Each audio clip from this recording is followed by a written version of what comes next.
That's where your focus should be. But it's still, Skip, because everybody in this division is horrible. This isn't a must-win. Think about that, Skip, for a second. You have a team. You have teams. Nobody, 7 weeks into the season, has more than 2 wins. Nobody. And you talk about must-win. Man, y'all lose 3, 4 more games and still win the division in a row. It's not a must-win. Just got to play better. And I know Washington is offensively challenged. They score about 18 points a game. But the Giants were scoring 12 points a game and went and got 30-plus against the Cowboys. So given that, would I be surprised if Washington hung 40? No. I'm not predicting them to score that, but I wouldn't be surprised. Washington team, they built their team on the defensive line. Ryan Kerrigan, Chase Young, high draft pick Jonathan Allen, Mark Sweat. They got guys that can go get the quarterback, Skip. And so with that beat-up offensive line, so now you're starting Cam Irving, and you still got, backups playing other positions. So I think I'm going to take the football team to beat the Dallas football team because they should, the last name, you don't even mention the last name. They ain't nothing. The Dallas football team plays the Washington football team, and I'm taking the Washington football team 24-23. Does Dallas even qualify to be called a football team? I don't even know, just a team. Okay, the Dallas team. I'm taking the Dallas team there. You have my back up against the wall right now because I spent all night and very early this morning trying to convince myself that Dallas can win this game, even against the Washington football team, which has won 1 game, and now it feels like long ago because it was opening day against the Eagles. Yes. When the Eagles were really bad. They came from 17 down. They did. So what do I know about my quote-unquote football team? I know that my defense is on pace to give up more points than any defense in the history of professional football. I know that my offensive line is a disaster zone, that only 1 starter is left if, in fact, Zach Martin can't go, and he did not practice all week with a concussion that he suffered, obviously, in the previous disaster against Arizona on Monday night. Remember, they played Monday night, and they have to travel after a Monday night game. Not cool. No. Not the best circumstance. That's not ideal. No. So is Zach Martin going to play? I have no idea, but you could say it's doubtful that he's going to play. Right.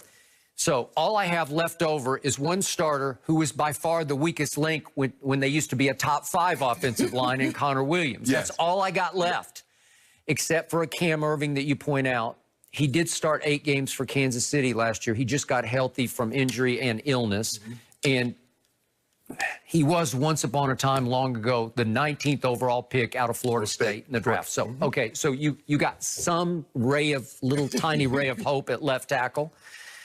But I also know that my team is leading the league by far in turnovers and that my defense does not take the ball away. Hence, my team is leading the league by far in negative turnover differential at -12. It's horrendously bad. No, it's, -12. Okay. Yes. So then I look at this defensive front, and you didn't go far enough, because when I look all the way across it, even into the backups, the edge rushers who come off the bench, Chase Young was the 2nd overall pick. You mentioned Jonathan Allen was the 17th overall. You didn't mention Deron Payne, who was the 13th overall out of Bama. Sweat, you mentioned, was the 26th overall. Ryan Kerrigan was the 16th overall pick. And then Ryan Anderson out of Alabama was a 2nd-round pick, and Bostic, their inside linebacker, was a 2nd-round pick. And now they have Darby from the Eagles, who was the Eagles' best DB, I thought. So he starts at corner. He was a 2nd-round pick. I'm just telling you, they have high picks everywhere. They put their money in the defensive line. If you look at what they've done, first-rounders across the board. Okay. So how on earth can we block that? Well, we can't, unless Zeke just gives himself up and decides, I'm going to be more of a decoy, and I'm going to be a blitz blocker, because they're going to bring the house, because that's what Arizona did. I wouldn't necessarily bring the house, Skip, because I don't believe you can block my front 4. Okay. I don't believe Cam Irving can block Chase Young. I don't believe the right tackle can block Ryan Kerrigan and Payne and those guys inside. I don't believe they can do that. So I'm not going to sacrifice. I'm not going to compromise my secondary because I don't believe your front five can block my front four. Well, you're probably right. And yet, I think on key downs, any third and long, I think they might bring more just to destroy poor Andy Dalton. And by the way, speaking of Andy Dalton, it also dawned on me early this morning that I always have to call him Andy Dalton. He's a two-name quarterback, and I don't think that bodes well, right? Because he's not beloved enough to become Andy. So if I say Andy, you don't know, am I talking about Andy Roddick or somebody? Yeah, right. That's what, if I hear Andy, I'm thinking, you say football, I'm thinking Andy Reid. And nobody calls him Dalton, right? No. So every reference to Andy Dalton on the show, to me, is always Andy Dalton. Right. Okay, can he stand up under an onslaught from this front or blitzers or whatever? I don't know. He had a hard time against Arizona. I thought he stood up as best that he could. But he has 3 potential 1,000-yard receivers, and that's all I got on offense because Zeke, who did apologize to the team, who said he promised that he was fixing his fumbling problem. Do I trust that? Have I seen? What does my eye test tell me about Zeke? Not enough. Right. I don't see the Zeke of old. And I'm not saying he's old Zeke. Right. I just don't see what I used to see. The guy that came in 2016 I'm and led sorry, the league I can't see twice it. in his first 3 years. Now, back to my defense. I continue to hear from people I know in Dallas that they have basically revolted on the new coordinator, Mike Nolan. I've pointed out to you, you knew Mike Nolan because he was an assistant when you were in Denver. Denver and in Baltimore. And in Baltimore. He had great runs with the Giants and Denver and Baltimore back in the day. Yes.